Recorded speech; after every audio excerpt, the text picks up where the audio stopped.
നമസ്കാരം. ജ്യോതി ടെക് വിഷനിലേക്ക് ഏവർക്കും സ്വാഗതം. ഒരു പെൺകുട്ടിയുടെ അല്ലെങ്കിൽ ആൺകുട്ടിയുടെ ജീവിതത്തിലെ ഏറ്റവും പ്രധാനപ്പെട്ട ഒരു കാര്യമാണല്ലോ വിവാഹം എന്ന് പറയുന്നത്. നക്ഷത്ര പൊരുത്തത്തേക്കാൾ പ്രധാനമാണ് ജാതകങ്ങൾ തമ്മിലുള്ള പൊരുത്തം എന്ന് ഗുരുക്കന്മാർ പറയുന്നു. ഇന്ന് നമ്മൾ അത്തരത്തിൽ ജാതകത്തിൽ ഉണ്ടാകേണ്ട ഒരു പൊരുത്തത്തെക്കുറിച്ചാണ് ഈ വീഡിയോയിൽ പറയുന്നത്. ദമ്പതിമാർക്കിടയിൽ ഈ പൊരുത്തമുണ്ടെങ്കിൽ അവർക്കിടയിൽ നല്ല ദാമ്പത്യ സൗഖ്യവും പരസ്പര ധാരണയും അഭിപ്രായ സമന്വയവും ഉണ്ടാകുന്നതാണ്. ഇനി നമുക്ക് ജാതകത്തിലെ ആഗ്രഹനിലകൾ ഏതൊക്കെയാണെന്ന് നോക്കാം. മേടം മുതൽ മീനം വരെ 12 രാശികളുള്ളതായി അറിയാമല്ലോ. ഇതിൽ നമ്മൾ ജനിക്കുന്ന സമയത്തെ അടിസ്ഥാനമാക്കിയാണല്ലോ ലഗ്നം അടയാളപ്പെടുത്തുന്നത്. ഒരു വ്യക്തിയുടെ ലഗ്നം മേടം മുതൽ മീനം വരെയുള്ള ഏതു രാശിയുമാകാം. ജാതകത്തിൽ ലഗ്നത്തിൻ്റെ സ്ഥാനത്ത് ല എന്ന് അടയാളപ്പെടുത്തിയിട്ടുണ്ടാകും. ഇതിൽ നിന്നും 1 എന്നെണ്ണി 7ാമത് വരുന്ന രാശിയാണല്ലോ 7ാം ഭാവം എന്ന് പറയുന്നത്.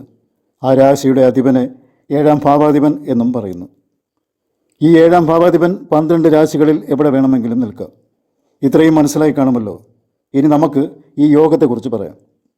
ഈ 7ാം ഭാവാധിപൻ ഏത് രാശിയിലാണോ നിൽക്കുന്നത് അവിടെ നമ്മൾ വിവാഹം കഴിക്കാൻ പോകുന്ന വ്യക്തിയുടെ ചന്ദ്രലഗ്നം വരണം.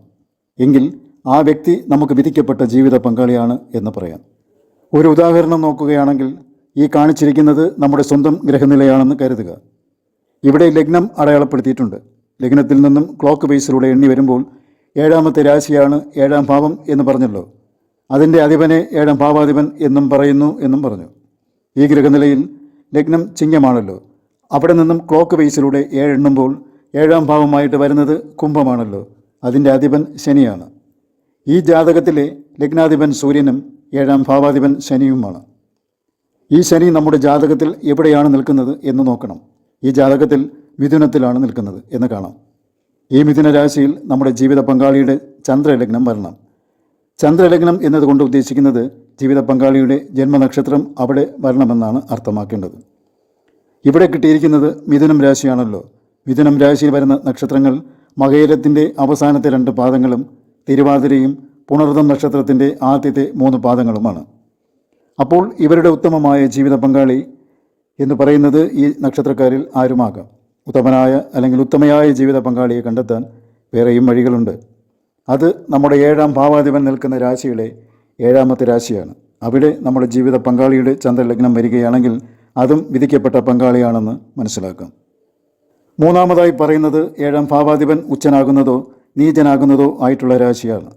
പങ്കാളിയുടെ ചന്ദ്രലഗ്നം വരുന്നത് ഇതിലേതെങ്കിലും ആണെങ്കിൽ അതും ഉത്തമനായ അല്ലെങ്കിൽ ഉത്തമയായ ജീവിത പങ്കാളിയായിരിക്കും എന്നാണ്. ഇതുകൂടാതെ 7ാം ഭാവാധിപൻ നവാംശകം ചെയ്തിരിക്കുന്നത് ഏത് രാശിയിലാണോ ആ രാശിയിൽ ചന്ദ്രലഗ്നം വരുന്ന വ്യക്തിയും നമുക്ക് ഈശ്വരൻ നിശ്ചയിച്ചിരിക്കുന്ന ജീവിത പങ്കാളി തന്നെയാണ് എന്നാണ് മനസ്സിലാക്കേണ്ടത്. ഇത് 3 പ്രധാന നിയമങ്ങളാണ്. ഇതുകൂടാതെ ലഗ്നാധിപൻ നിൽക്കുന്ന രാശി, ലഗ്നാധിപൻ നിൽക്കുന്നതിൻ്റെ 7ാമത്തെ രാശി, ലഗ്നാധിപൻ നവാംശകം ചെയ്തിരിക്കുന്ന രാശി, അതുപോലെ ശുക്രൻ നിൽക്കുന്ന രാശി, ശുക്രൻ നിൽക്കുന്നതിൻ്റെ 7ാമത്തെ രാശി, ശുക്രൻ നവാംശകം ചെയ്തിരിക്കുന്ന രാശി, ഈ രാശികളിൽ ഏതിലെങ്കിലുമാണ് ജീവിത പങ്കാളിയുടെ ചന്ദ്രലഗ്നം വരുന്നുണ്ടെങ്കിൽ അതും നമുക്ക് വിധിച്ചിട്ടുള്ള പങ്കാളിയാണെന്ന് വേണം മനസ്സിലാക്കേണ്ടത്. ലഗ്നാധിപൻ്റെയും ശുക്രൻ്റെയും കാര്യത്തിൽ ഉച്ചരാശിയെക്കുറിച്ചും നീചരാശിയെക്കുറിച്ചും പറഞ്ഞു കാണുന്നില്ല. അപ്പോൾ ഇതിൽ ആ കണ്ടീഷൻ എടുക്കണ്ട. അപ്പോൾ നക്ഷത്ര പൊരുത്തങ്ങൾക്ക് പിന്നാലെ പോകാതെ ജാതക പൊരുത്തം നോക്കി വിവാഹിതരാകുവാൻ ശ്രദ്ധിക്കുക. ഈ വീഡിയോ നിങ്ങൾക്ക് ഇഷ്ടമായിട്ടുണ്ടെങ്കിൽ ദയവായി ലൈക്ക് ചെയ്യുക, വീഡിയോ ഷെയർ ചെയ്യുക, ചാനൽ സബ്സ്ക്രൈബും ചെയ്യുക. നിങ്ങൾക്കും കുടുംബാംഗങ്ങൾക്കും ജഗദീശ്വരൻ്റെ അനുഗ്രഹമുണ്ടാകട്ടെ എന്ന് ആത്മാർത്ഥമായി പ്രാർത്ഥിച്ചുകൊള്ളുന്നു. നന്ദി, നമസ്കാരം.